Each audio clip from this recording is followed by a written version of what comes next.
Fish certainly behave in ways that in mammals would be interpreted as feeling pain, fear, and arguably even more complex emotions like love.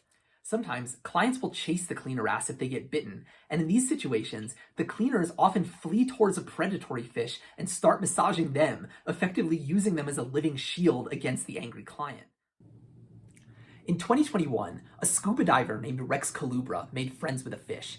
He was diving in a lake in Wisconsin when he encountered a smallmouth bass who swam right up to him and seemed exceptionally curious about him. I'll let you hear about it in Rex's own words in this clip from the Dodo. He followed me the entire way. He'd stay right next to me as if he was glued to me. He'd let me tickle his belly a couple times. And then when I got out to leave, he followed me all the way to shore. The fish was easily recognizable because he had a unique scar on his mouth caused by a past injury from a fishhook. Rex named the fish Elvis, and he started coming back to the lake to visit him. When he started chasing the other fish away, I was like, you know what? This seems the behavior of a jealous dog or cat. I had that idea. What if I taught him a sound that I make to try to get him to locate me?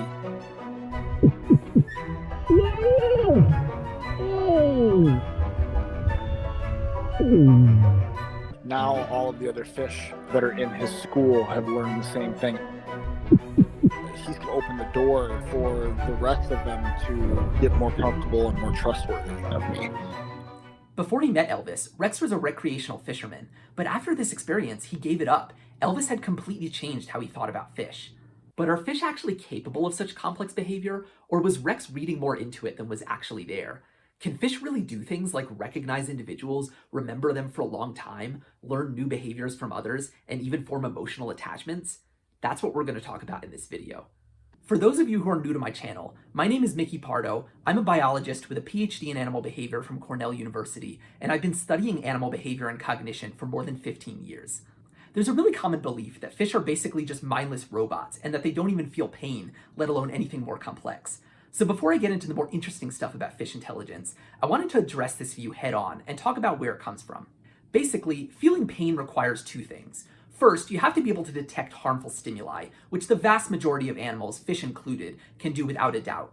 But the second more crucial thing is that detecting those negative stimuli has to cause you to feel some kind of negative internal experience.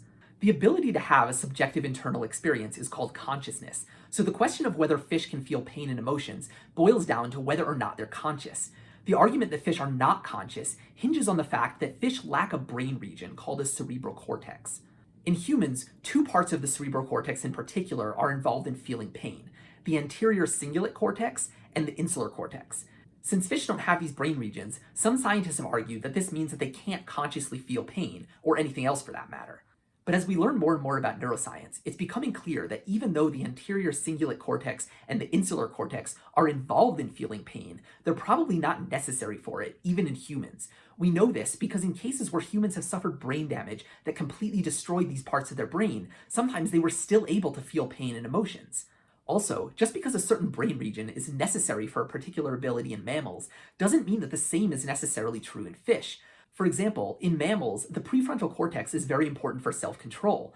But as you'll see later in this video, experiments have shown that some fish species are capable of better self-control than many mammals and birds, even though they lack a prefrontal cortex altogether. So bottom line, the argument that fish lack the necessary neural anatomy for consciousness doesn't stand up to scrutiny in my view. The truth is that we don't know enough about how consciousness is represented in the brain to be able to tell if fish are conscious just by looking at their neural anatomy. By contrast, behavioral evidence provides a lot of reasons to believe that fish are conscious. One type of behavior that seems to require consciousness in humans is tasks that involve working memory, which involves holding information in your short-term memory while actively using it. So if fish have working memory too, that can be considered evidence for consciousness in fish. A 2019 experiment showed that at least some fish do have working memory. Zebrafish were showed a colored panel, either red or green, and then the panel was removed. Then, after a delay of a few seconds, the fish were showed both a red panel and a green panel at the same time. The task that the zebrafish had to learn is that if they swam toward the panel of the same color as the original panel, then they would get a reward, but if they swam toward the other panel, then they wouldn't get anything. The only way that the fish could complete this task is if they could store the color of the original panel in their working memory. And the zebrafish were able to learn this task, indicating that they do have working memory.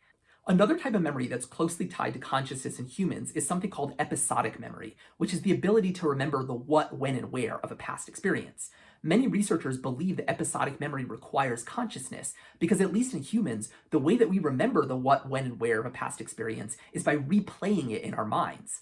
And experiments have found evidence for episodic memory in a few different species of fish. In one experiment, researchers put zebrafish into a tank with two different Lego figures, a knight and a biker.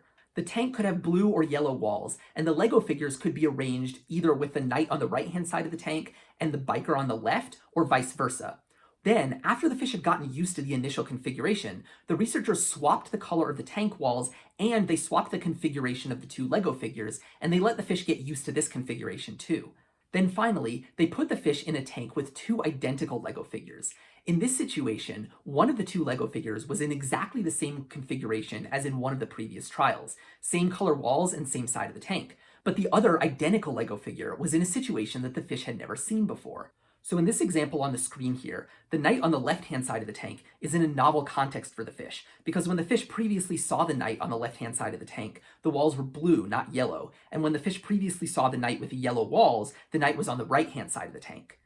The fish spent significantly more time investigating whichever Lego figure was in the novel context, which indicates that they could remember which Lego figure they saw, which part of the tank they saw it in, and whether they saw it there when the walls were yellow or the walls were blue. In other words, they could remember the what, where, and when of a past experience. This isn't rock-solid proof of consciousness because no such test currently exists, but it is strongly suggestive of it. And frankly, we don't have rock-solid proof that dogs or monkeys are conscious either, yet no one seriously doubts that they are. Personally, I don't think it makes any sense to demand a higher standard of evidence for fish than we demand for mammals. And fish certainly behave in ways that in mammals would be interpreted as feeling pain, fear, anger, happiness, sadness, and arguably even more complex emotions like love. I already made a YouTube short where I talked about one such study in convict cichlids, but I'll recap it here because I think it's so interesting. Basically, convict cichlids form monogamous pair bonds, and this study showed that females form an emotional attachment to their partner.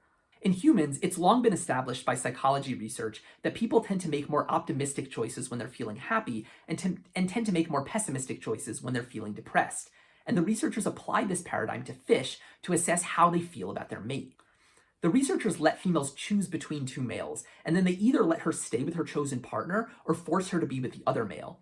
They also trained the females to learn that one color box, either black or white, would always contain food, while a box of the opposite shade would always be empty. And finally, to assess how happy they were with the partner they ended up with, the researchers presented the females with an ambiguous gray box. When females were paired with their chosen partner, they were much faster to open the gray box, indicating an optimistic bias, which in humans is associated with feelings like happiness. But when they were separated from their partner and forced to be with the other male, they were much slower to open the gray box, indicating a pessimistic bias, which in humans is associated with clinical depression. Fish aren't just emotional creatures, they're also a lot more intelligent than many people realize. You know that claim that's often made that goldfish only have a memory of a few seconds? Yeah, in scientific terms, that's what we call pure bovine feces, a big steaming pile of it. Goldfish are actually great at learning and remembering things. In one fantastic example of goldfish learning abilities, a man in China went viral for teaching his pet goldfish to play soccer. In another case, a professor had the students in his animal behavior class train goldfish to eat out of tubes of a specific color. After the class ended, the fish went back to being fed normally and didn't see the colored tubes again for another year. But when they were re-exposed to the colored tubes a year later, they immediately remembered which colored tube they had been fed with the previous year. Other fish also have fantastic memories. For example, one experiment showed that carp who had experienced being hooked with a fish hook would still avoid fish hooks a year later. As I mentioned earlier, many fish are capable of self-control. This is really significant because self-control is thought to be a high-level cognitive ability that requires a fair bit of brain power. One experiment provided several species of wrasse with the choice between getting a smaller quantity of food right now and waiting some amount of time for 4 times the amount of food. The fish often waited at least 30 seconds, and in the case of blue streak cleaner wrasse, up to 8 minutes for the greater reward. This is comparable to how chimpanzees and capuchin monkeys perform on this task, and substantially better than crows, who are known for being exceptionally intelligent birds. Something we once thought was unique to humans was the ability to use tools, until Jane Goodall discovered chimpanzees using tools in the 1960s. But now, it turns out that some species of fish use tools too. Many species of fish in the wrasse family smash shellfish and sea urchins against rocks to break them open, and they often carry the prey for some distance to a preferred anvil, which strongly suggests that they're performing this behavior intentionally.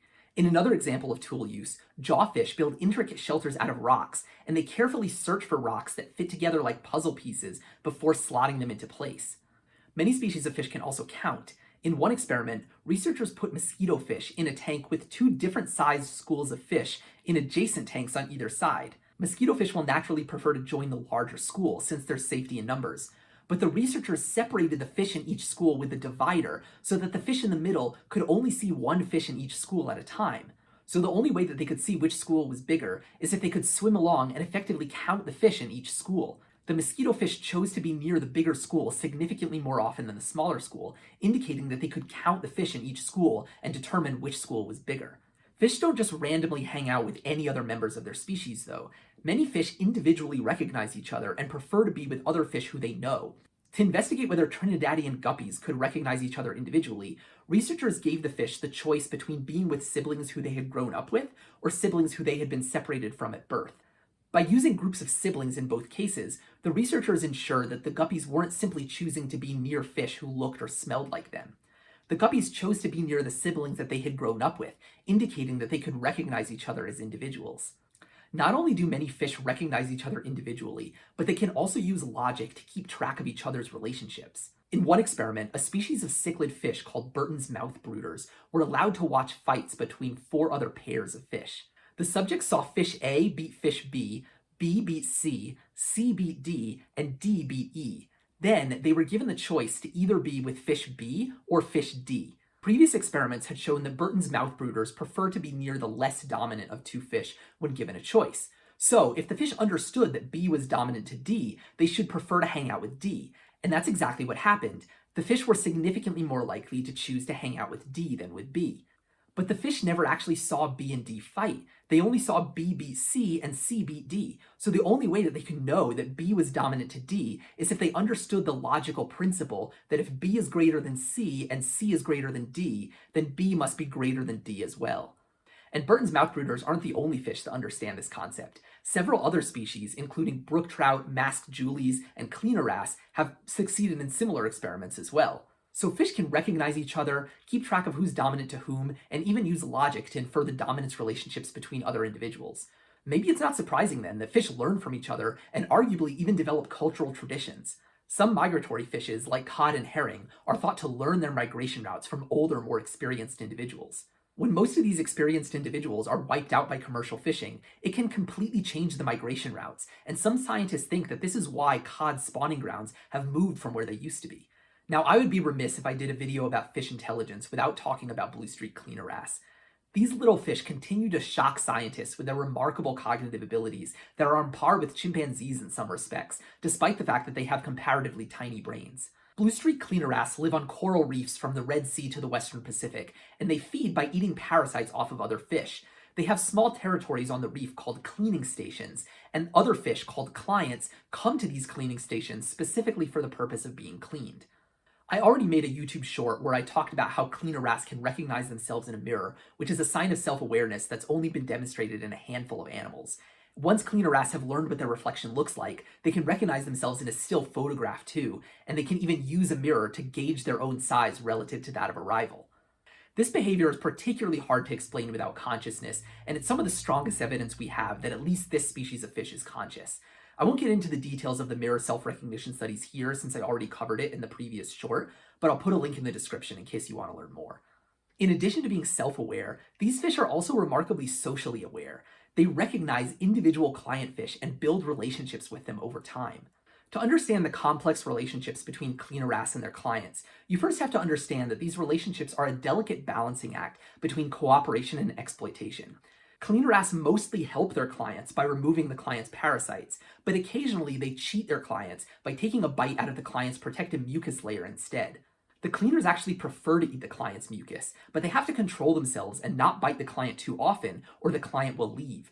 So it's actually not surprising that this species of fish performed so well in the laboratory test of self-control that I described earlier. They've evolved to be exceptionally good at self-control out of necessity. When cleaner wrasse encounter a new client, they invest a lot of energy in winning their trust by providing top-notch service. In addition to cleaning the client, they also massage them with their fins, and they very rarely cheat them by taking a bite out of their mucus. But once a relationship has been established and the client becomes a regular, the cleaner wrasse start to take some liberties and the quality of their service goes down. But the client fish are smart too. They watch the cleaner wrasse cleaning other clients before going in for a cleaning themselves. And experiments have shown that when cleaner wrasse know they're being watched, they provide much better service and are much less likely to bite their client. When cleaners do bite a client, they often massage them right afterwards to comfort the client and prevent them from leaving.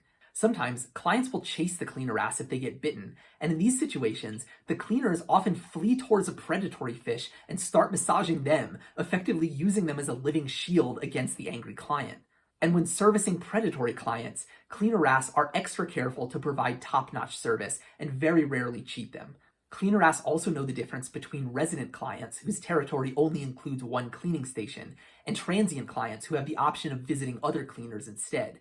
The cleaner wrasse prioritize servicing transient clients over residents because if the transient clients aren't serviced right away, they'll simply go to a different cleaner. Cleaner wrasse also cooperate with each other to clean a client, and male cleaner wrasse, who are bigger than the females, will punish their female partner if she cheats by biting the client. For their part, the females are much more likely to cheat the client if the male can't see them. This is exceptionally significant because being aware of what others can and can't see is a key component of theory of mind, or the ability to understand that other individuals have different internal experiences than you do.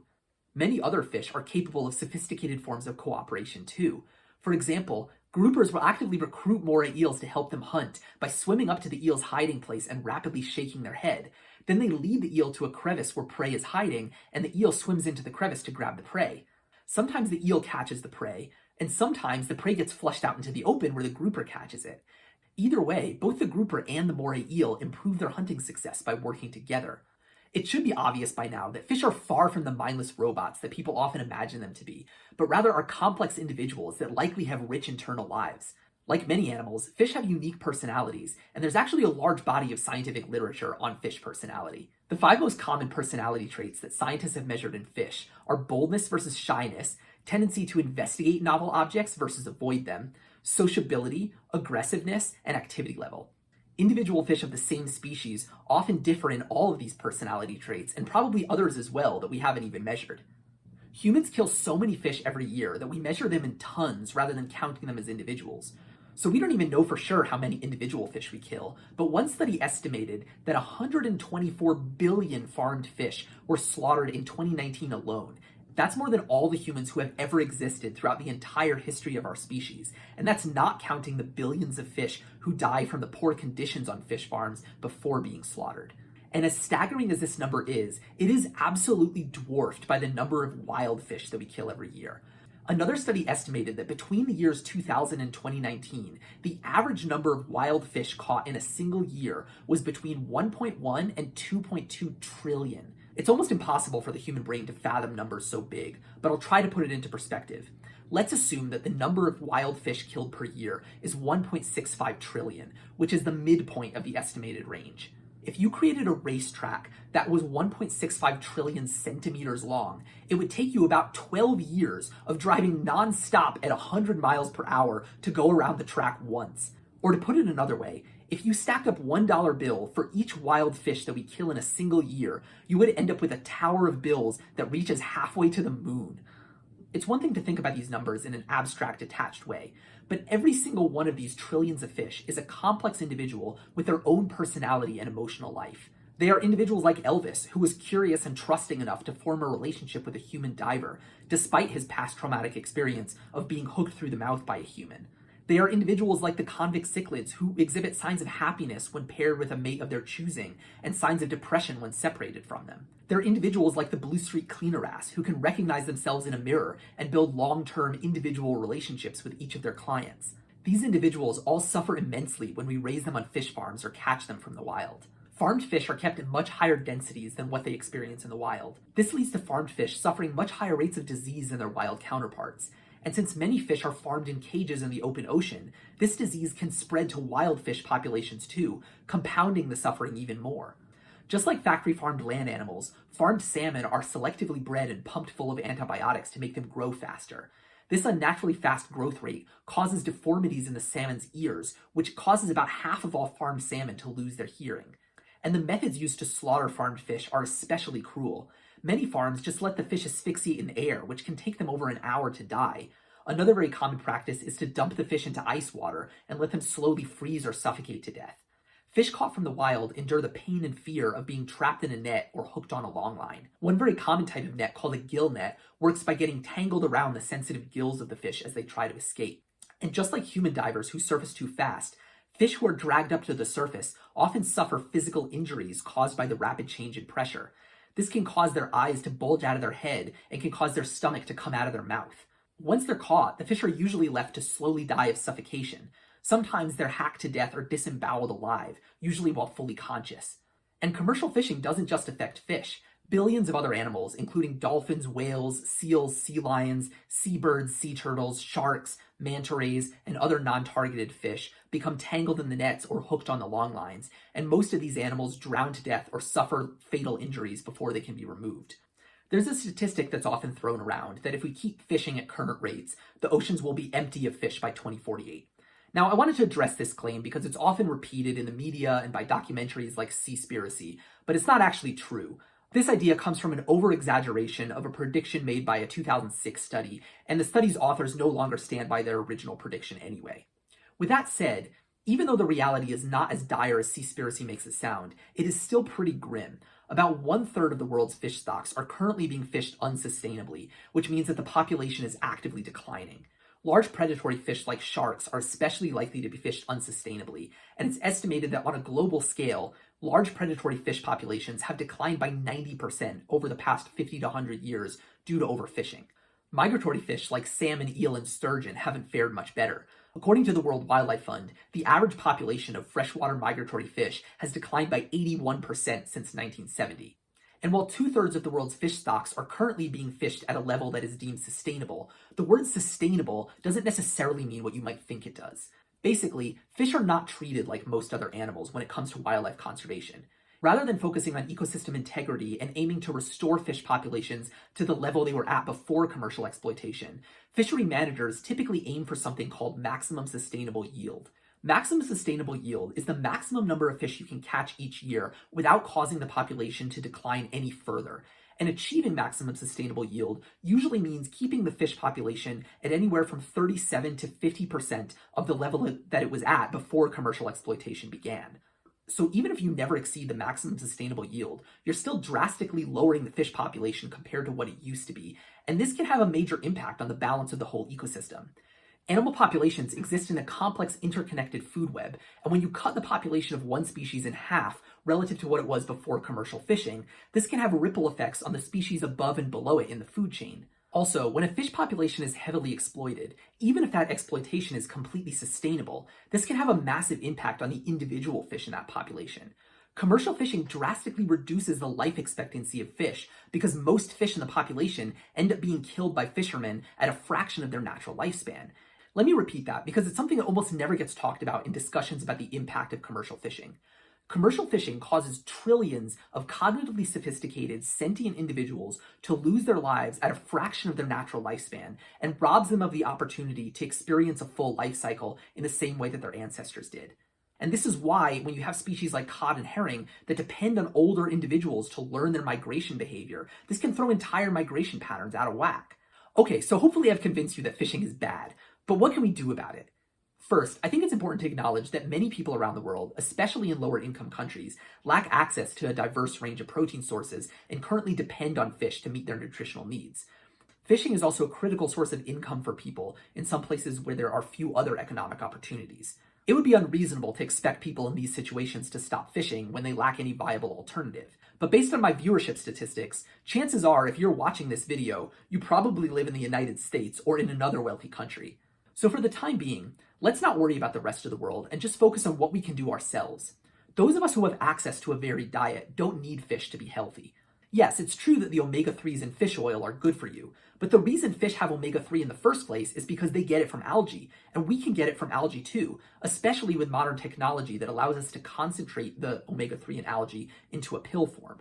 According to a 2018 study, wealthy countries are responsible for 97% of the commercial fishing in international waters, and they're also responsible for 78% of the commercial fishing in the national waters of lower income countries. So phasing out fishing in the developed world would go a long way toward ending this cruel and destructive industry, and then we can worry about helping lower income countries to transition away from it as well. If we want to bring commercial fishing and fish farming to an end, there are several things that we can all do as individuals right now. The most obvious is to stop buying fish. If we reduce the demand for fish as food, that will affect the size of the industry. But boycotting the fish industry alone isn't enough. Governments massively subsidize this industry, which is part of what has encouraged the fishing industry to grow to 2 to 3 times the size of what the oceans can support. So we also need to pressure our governments to end these subsidies and let our representatives know that non-human animals, including fish, matter to us as a political issue. Finally, another thing we can do to help fish is to stop buying meat, eggs, and dairy from land animals. I know that sounds a little bit counterintuitive. What does that have to do with fish? But up to half of all the fish we kill are not fed to humans, but rather are ground up into fish meal and fed to farmed animals.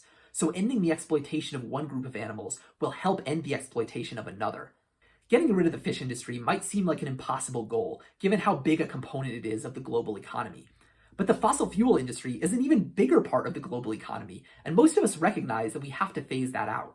So let's embrace the policy goal of phasing out the fish industry too, and in so doing, we'll make the world a better place for trillions of individuals who you now know are a lot more complex and intelligent than what you probably realized before you watched this video. Thanks for watching, and see you next time.